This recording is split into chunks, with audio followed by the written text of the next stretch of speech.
O que esperar desta obra? Quando damos os primeiros passos, às vezes temos a impressão de que muita coisa ao nosso redor não sofre mudanças. Pense, por exemplo, nas situações a seguir: o início da leitura de um livro, o início de um casamento, o início da maternidade, o início de um projeto, o início de um ministério.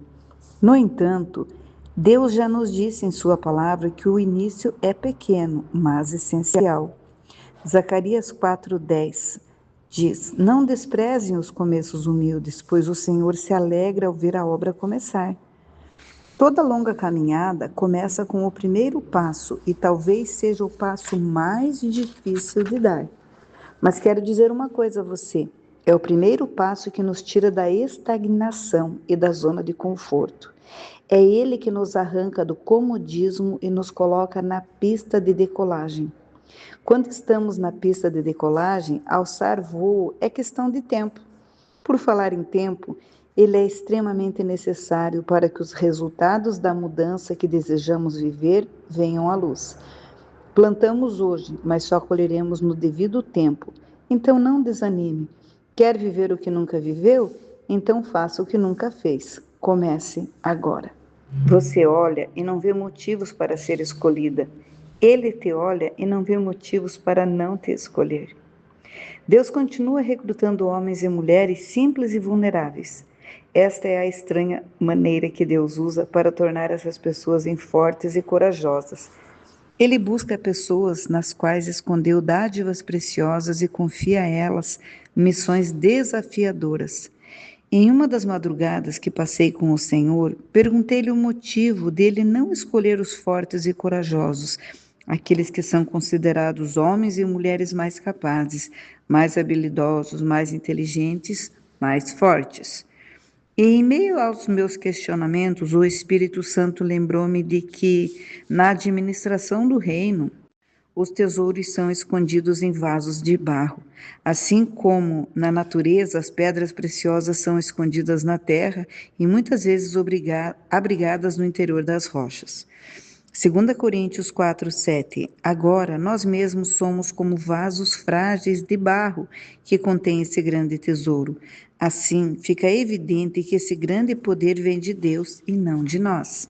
Deus é especialista em transformar um simples terreno em um empreendimento valioso. Fazer um campo valer uma fortuna, e isso não pelo campo em si, mas sim pelos seus tesouros escondidos nele.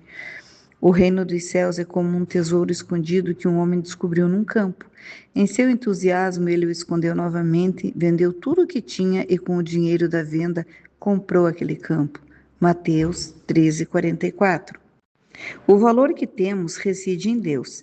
É Ele que muda destinos, transforma corações e estabelece conexões poderosas. Desisti de buscar respostas ou de tentar entender as escolhas de Deus. Escolhi apenas me entregar, mesmo sendo falha, rodeada por receios e temores que se misturam com anseios e sonhos. Decidi aceitar o desafio e me render à escolha que o Pai fez para mim.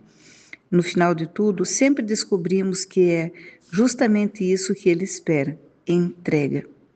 Quando nos entregamos, Deus pode transformar pessoas improváveis em elementos surpresa do céu para estabelecer belos propósitos na terra. Escrevo hoje pensando nos improváveis. Imagina o que Deus pode fazer quando alguém se entrega à vontade dele, ainda que para um improvável seja praticamente inconcebível imaginar tal coisa. Penso naqueles que se consideram fracos, mas também na força que eles podem encontrar em Deus. Lembro-me dos desvalorizados e do valor inestimável que eles têm para o Pai.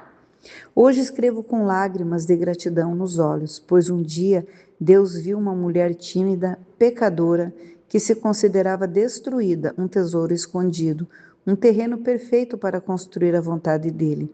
Talvez, como eu, você também não entenda como isso é possível, mas nessa jornada surpreendente dos improváveis de Deus, o segredo não está em entender, mas em que tão somente nos entreguemos a Ele. Eu me entrego, corro em velocidades cada vez maiores, vivo experiências inimagináveis, abraço o impossível. Por vezes podemos ter a sensação de que cada passo dado hoje não surte efeito algum ao nosso redor. Temos que ter em mente que uma longa caminhada começa sempre com o primeiro passo, sem nos esquecermos de que é exatamente por isso que, na maioria das vezes, o primeiro passo é justamente o nosso maior desafio. Mas posso falar com convicção de que é justamente esse primeiro passo que nos tira da zona de conforto e da estagnação. Ele nos arranca do comodismo e da procrastinação, de tal forma que nos impulsiona para a pista de decolagem. Voar é questão de tempo, e tempo é o elemento indispensável para que os resultados da mudança que almejamos sejam uma realidade em nossa história. Tudo que semeamos hoje tem uma colheita com prazo determinado. Plantamos hoje e colheremos amanhã. Não podemos desanimar. Isto porque, quando desejamos viver o que nunca vivemos, precisamos atuar de forma diferente e dar passos que nunca foram dados. O lugar é aqui, o tempo é agora. Por meio dessas páginas, estamos promovendo um grande ajuntamento de improváveis. Este livro fala sobre a assinatura de Deus nas Escrituras, improvável. Você conhecerá pessoas e lugares improváveis que foram palco e elementos-chave para a manifestação da glória de Deus, pois esta é a estranha maneira de Deus escolher os seus, e é por isso que eu e você estamos aqui.